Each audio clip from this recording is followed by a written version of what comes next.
அஸ்ஸலாமு அலைக்கும். Hi friends, welcome back to Rasheeda's hobbies. இன்றைக்கி அம்மா வீட்டிலேருந்து போடுற கடைசி விலாகு தாங்க உங்கள்கிட்ட நான் ஷேர் பண்ணிக்க போகிறேன். இதுக்கப்புறம் நாங்கள் கத்தாருக்கு கிளம்பிடுவோம். அங்கேருந்து தான் இன்ஷா அல்லாஹ் வந்து விலாகு போடுவேன்.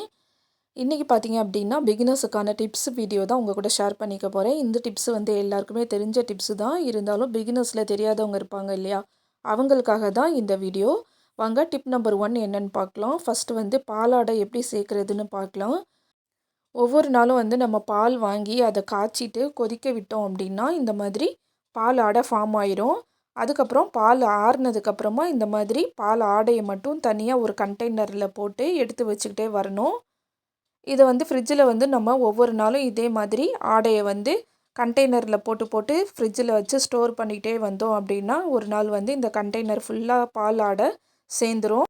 ஃபஸ்ட் டே இந்த மாதிரி பாலாடை சேர்க்கும்போது இது கூடவே கொஞ்சமாக தயிர் இல்லாட்டி மோர் வந்து கொஞ்சமாக சேர்த்துட்டு இது கூடவே நல்லா மிக்ஸ் பண்ணி விட்டுறணும்.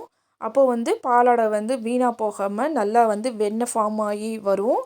இந்த மாதிரி தயிர் இல்லாட்டி மோர் சேர்த்துட்டு நல்லா மிக்ஸ் பண்ணி விட்டுட்டு ஒவ்வொரு நாளும் நம்ம வந்து ஃப்ரிட்ஜுக்குள்ளே வச்சுக்கலாம்.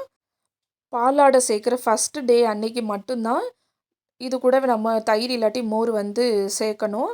நே அதுக்கப்புறமா வெறும் ஆடை மட்டும் இந்த மாதிரி சேர்த்து வச்சுக்கிட்டே வரணும்.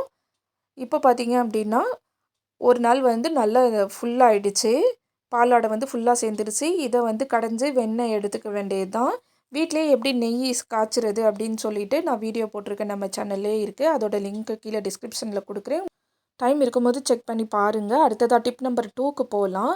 சீசனில் பார்த்திங்க அப்படின்னா லெமன் வந்து நம்ம வீட்டு கொல்லையில் நிறைய காய்ச்சிருக்கும். அந்த லெமனை வந்து என்ன செய்கிறதுனே தெரியாமல் இருக்கும். ஸோ அந்த மாதிரி டைமில் வந்து லெமனை வந்து வேஸ்ட்டு பண்ணாமல் இந்த மாதிரி நல்லா கழுவிட்டு குட்டி குட்டியாக இந்த மாதிரி பீசஸ் போட்டு வச்சுக்கலாம். இதை வந்து ஒரு 3 நாளைக்கு வந்து கல் உப்பு போட்டு வச்சு ஒரு சுத்தமான கண்டெய்னரில் போட்டு வச்சு குலுக்கி வந்தோம் அப்படின்னா இந்த மாதிரி 3வது நாள் நல்லா தண்ணி விட்டு வந்திருக்கோம். இது கூட இன்னும் கொஞ்சம் நான் கல் உப்பு சேர்த்துக்கிறேன். இதையும் சேர்த்துட்டு நல்லா மிக்ஸ் பண்ணி விட்டுட்டு 3 நாளைக்கு அப்புறம் இந்த மாதிரி ஒரு கடாயில் நல்லெண்ணெய் ஊற்றி கடுகு போட்டு தாளிச்சிருக்கிறேன். மிளகாத்தூள் மட்டும்தான் சேர்த்துருக்கிறேன். இது கூடவே நம்ம உப்பு போட்டு ஊற வச்சுருக்கிற லெமனை வந்து சேர்த்துருக்கோம்.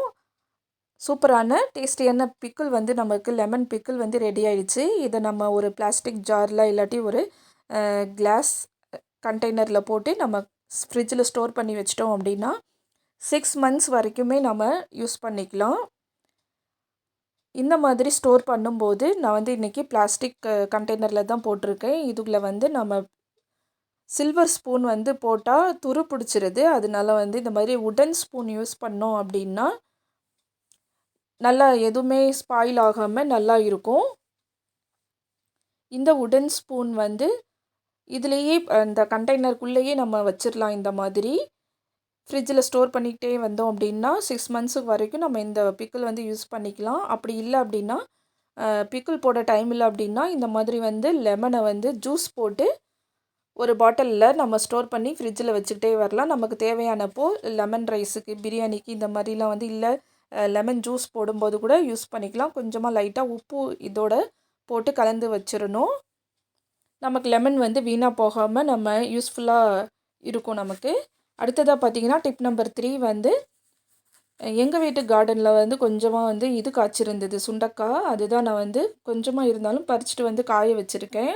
இது நல்லா காஞ்சதுக்கப்புறமா மோரில் போட்டு ஊற வச்சு மறுபடியும் ஒரு 3 நாளைக்கு வந்து காய வச்சு இந்த மாதிரி நம்ம ஒரு கண்டெய்னரில் போட்டு ஸ்டோர் பண்ணி வச்சுக்கிட்டா நமக்கு யூஸ்ஃபுல்லாக இருக்கும். வத்த குழம்புலாம் செஞ்சுக்கலாம். கிச்சனில் மணி சேவ் பண்ணுற டிப்ஸ் வீடியோ ஏற்கனவே நம்ம சேனலில் அப்லோட் பண்ணியிருக்கேன். அதோட லிங்க் கீழே டிஸ்கிரிப்ஷனில் கொடுக்குறேன். உங்களுக்கு டைம் இருக்கும்போது செக் பண்ணி பாருங்கள். தேங்க்ஸ் ஃபார் வாட்சிங். Bye friends.